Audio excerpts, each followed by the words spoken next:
What's going on, guys? So we're back again with a tutorial on the basics of algorithmic trading, learning those components.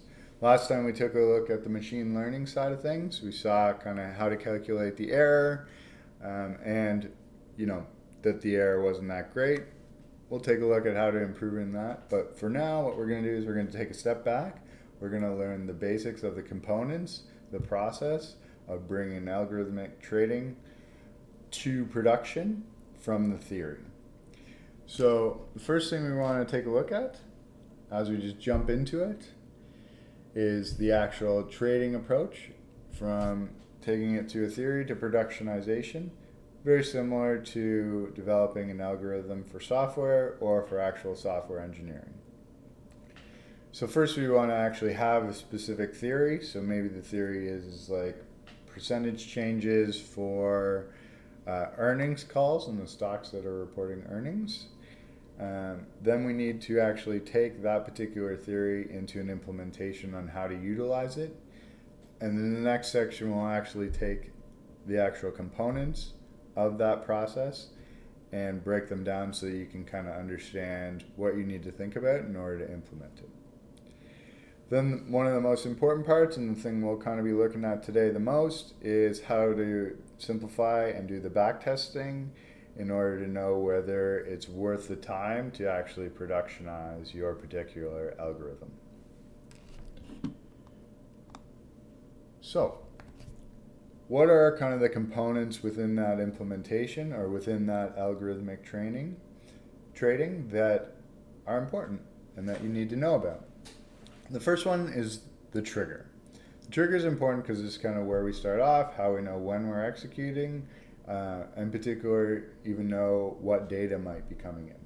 So an example of this trigger could be time-based. So for our purposes, maybe we're going to choose every day and then analyzing a number of stocks that are going to be reporting earning calls. And then after we've done that, we want to take the actual trigger information and screen the actual stocks that we want to take a look at. So some of the screening methodologies could be first, who's reporting earnings. Secondly, what's the volume on that stock? We want to make sure kind of how many people are purchasers, because we want to make sure we can sell it if we need to. What the actual stock price is, so we don't have to worry about it delisting or doing a stock split, which can obviously greatly confuse any models that we have if we haven't taken that into account.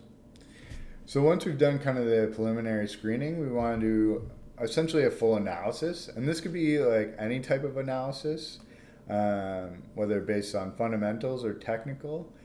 This also is probably where you would insert your machine learning approach, and then that would inform all the subsequent steps. So now that we've kind of done the analysis on the screen stocks that we've picked, the actual important component of this and the overarching idea is portfolio management. All of this is under portfolio management because you're already going to have mostly allocated assets, and you need to make a decision on whether to trade those assets or not. Some approaches for this are like equal weighting. So it's if you ever become higher on one stock or another, you're going to sell one. Or perhaps individual validity and predictability could be another way to weigh your particular portfolio choices. Once we've made the decision on what's going to be in and out of the portfolio, then we know kind of what needs to be executed in order to accomplish that.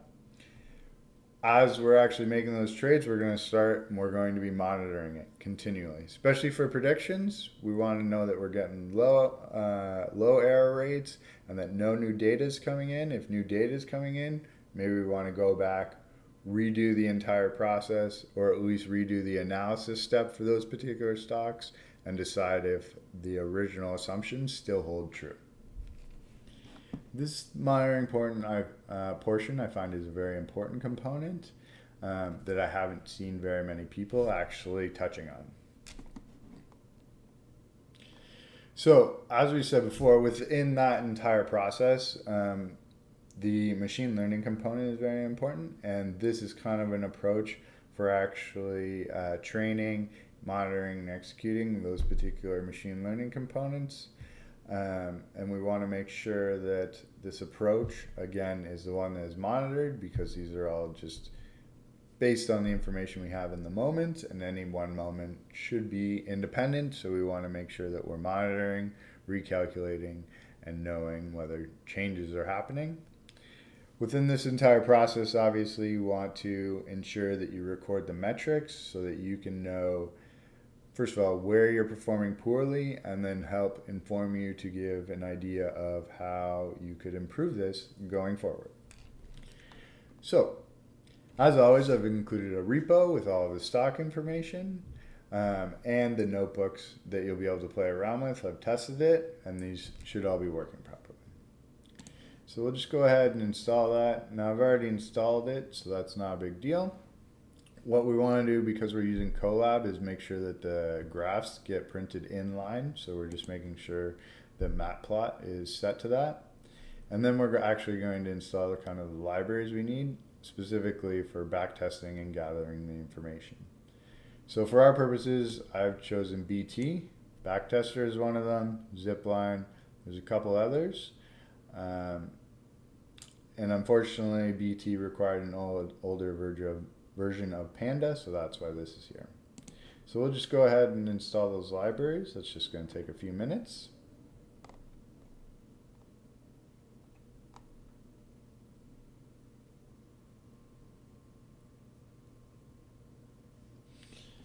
And while it's going on, well, it's already finished, we can actually just take a look at how we're going to utilize it. So within the BT library, which is actually a backtesting library, it actually gives you functions to download the data as well, which is obviously very helpful. So we're going to go ahead, we're going to include it, and we're going to grab the data, and then we're going to start calculating its moving average. For our particular purposes, we're going to use the moving average as kind of our strategy approach. And you'll see that as we go. So next, we're going to install the libraries, or actually graph the particular stocks that we got. So these are all the stocks that we got, along with their moving averages overlaid on top.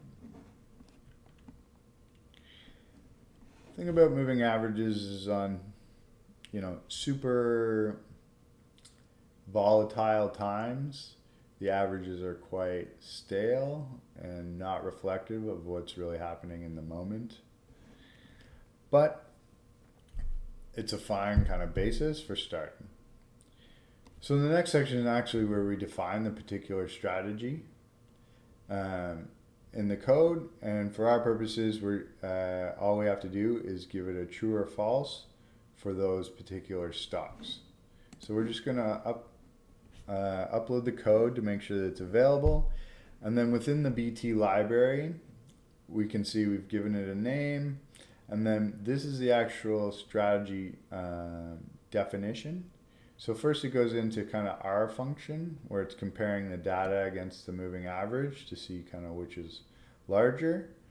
And then it weights all the stocks equally, because remember, all of this is over the purview of portfolio management. And then it executes the rebalancing of the portfolio.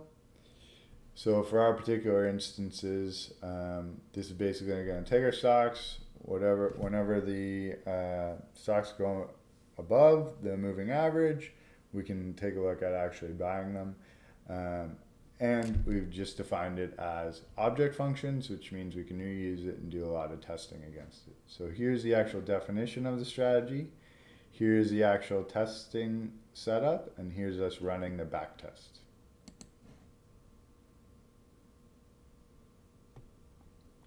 Okay, so we've run the back test. We're just going to graph its kind of performance. Not bad. I think what's important to consider here is this performance is heavily weighted based on the particular stocks that are chosen for it. So when they're having a bad day, typically these are having a bad day. This approach or strategy is probably having a bad day as well. Then the most important part. We actually want to get the metrics for the backtest. So we can see here some of the metrics. This isn't poor performance, but we did kind of selectively choose the stocks, and it worked out somewhat good, although over a 10-year period, 200% maybe considered okay. I'd like to probably see a bit more, but that's just me. And also typically for a daily Sharp, you want over 1 from my particular knowledge, just so that it provides more reliability, and that seems to be the metric that most traders are using. So I'm trying to utilize a lot of the metrics that the particular industry people are using so that I can kind of pit the performance against them comparatively. Okay, so that was it for today. So what we learned was kind of how to take a strategy, implement it, do the back testing, and where machine learning fits into it, and more importantly, the metrics for performance that we can gauge on as we actually go into starting to implement and test those particular strategies. So again, everything is in the description. Press a like if this is helpful, and feel free to put a comment if you'd like to see anything else in any of these videos. Thanks again, and have a good week.